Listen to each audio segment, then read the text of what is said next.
Equações diferenciais de primeira ordem. Equações diferenciais separáveis. Olá, tudo bem? Nessa aula, vamos aprender a identificar uma equação diferencial separável e qual o método de resolução para esse tipo de equação. Bom, uma equação diferencial separável, ela é escrita da seguinte forma: P de y vezes derivada do y em relação a x igual a q de x. A sua resolução ocorre por meio da aplicação direta de técnicas de integração. Para isso, o primeiro passo é separar as variáveis, agrupando-as em cada membro da equação. Vejamos como fazer isso. Vamos ver então como que é essa equação na tela.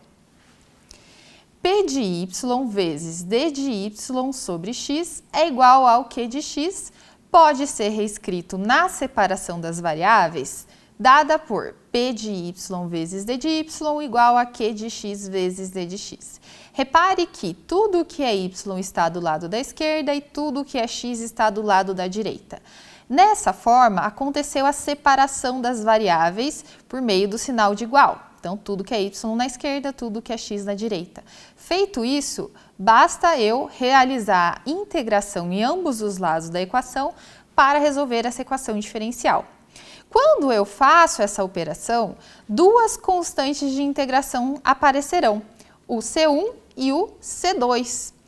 Essas constantes podem ser agrupadas em uma única constante C3. Afinal de contas, elas são números, né? C1 e C2, que eu posso agrupar no C3, pensando em passar o C1 lá para o outro lado como menos C1, e aí o C3 nada mais é do que C2 menos C1.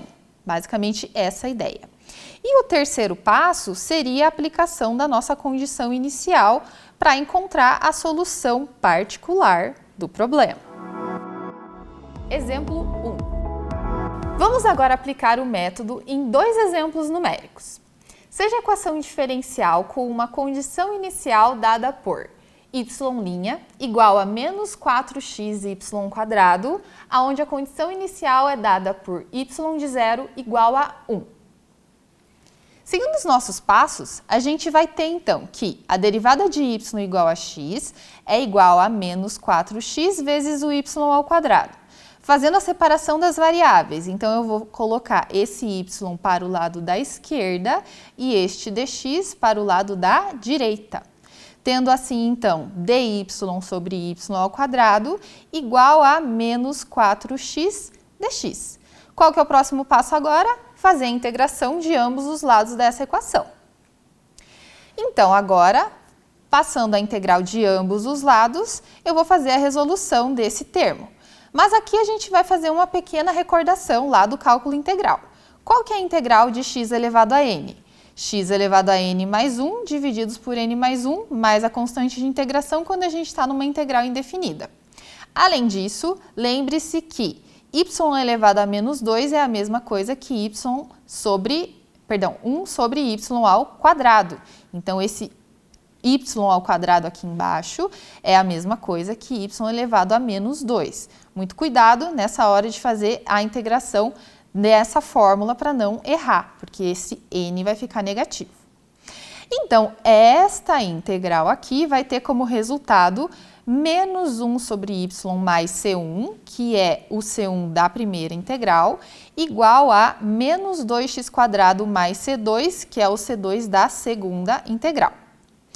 E aí, agrupando as duas constantes, eu vou ter 1 sobre y igual a 2x² mais c. Agora, a nossa condição inicial, dada por y0 igual a 1, vai ser aplicada para que a gente consiga determinar o c. Então, a gente vai fazer a substituição do x valendo 0 e do y valendo 1 na nossa equação aqui. Então, o y vai valer 1 e o x vai valer 0. Fazendo essa continha aqui, a gente descobre que o c vale 1. E, portanto, a nossa solução da equação para a condição particular é 1 sobre y igual a 2x² mais 1, ou então y igual a 1 sobre 2x² mais 1. Repare que as constantes C1 e C2 foram adequadas para escrever uma constante C, visto que todas são consideradas, dentro da solução geral, como constantes arbitrárias. Antes de prosseguirmos para o terceiro passo, vale buscar interpretar graficamente a função encontrada. Pelo GeoGebra, aplicativo gratuito disponível online, foram traçados gráficos para a função 1 sobre y igual a 2x² igual a c para diferentes valores de c. Exemplo 2. Vejamos agora o exemplo 2. Seja y' igual a 3x² y e a condição inicial y de 0 igual a 3. Vamos resolver ela então. A gente inicia fazendo a separação das variáveis. Então, o nosso y' igual a 3x² vai ser separado. Lembrando que o y' pode ser escrito como dy sobre dx. E aí, então, eu vou colocar o meu dx para o lado da direita e o meu y para o lado da esquerda. Fazendo, então, dy sobre y e o nosso dx aqui para o lado da direita, restando, então, essa equação dy sobre y igual a 3x² dx. O próximo passo é integrar ambos os lados dessa equação. E aí, a gente tem a integral de dy sobre y igual à integral de 3x² dx. Lembrando que a integral de dx sobre x é ln de x mais constante. Portanto, essa integral aqui é ln de y mais constante e essa integral de 3x² é x³ mais constante. Agrupando C1 com C2, eu tenho que ln de y é igual a x³ mais c.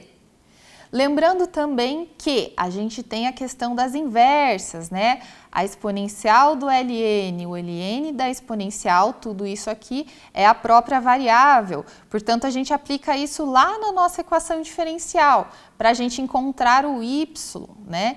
Então, o nosso y é a exponencial de x³ mais c, depois da gente aplicar a exponencial em ambos os lados daquela equação.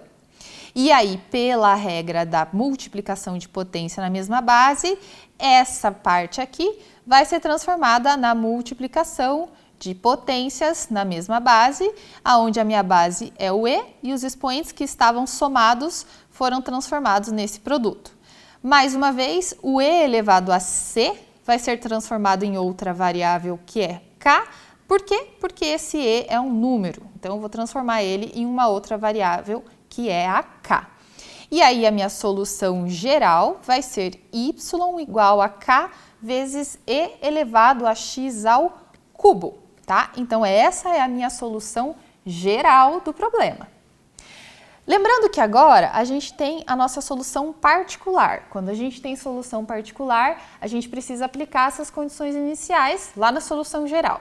No nosso caso, a gente tem que o y de 0 é igual a 3. Portanto, quando o x vale 0, o y vale 3. E eu faço essa substituição lá na nossa solução geral, para encontrar o valor de k. Então, no y eu coloco o valor de 3 e no x eu coloco o valor de 0 para encontrar o valor de k. Então, o y valendo 3, o x valendo 0 para encontrar o valor de k.